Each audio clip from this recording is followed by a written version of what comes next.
Жаңа көше бойы келе жатырмын. Міне, Дәулет Тұрлыхановтың депутаттыққа деген баннері тұр. Осының алдында Бақытбек Смағұлов дегендікі тұр. Енді бір жерде Карагозова дегендердікі тұрған шығар, Перуаш дегендердікі. Осы бұрынғы депутаттар не керек осы? Алдында болды бұлар, 30 жыл отырды осылар. Түкте бітірген жоқ. Жаңа Қазақстан құрамыз. Енді Назарбаевтан қайтадан шақырып алу керек жаңа Қазақстан құрамызды. Одан басқа түк қалмады енді. Жаңа көше бойы келе жатырмын. Міне, Дәулет Тұрлыхановтың депутаттыққа деген баннері тұр.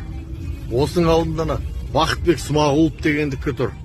Енді бір жерде Карагозова дегендердікі тұрған шығар, Перуаш дегендердікі. Осы бұрынғы депутаттар не керек осы? Алдында болды бұлар, 30 жыл отырды осылар. Түкте бітірген жоқ. Жаңа Қазақстан құрамыз. Енді Назарбаевтан қайтадан шақырып алу керек жаңа Қазақстан құрамызды. Одан басқа түк қалмады енді.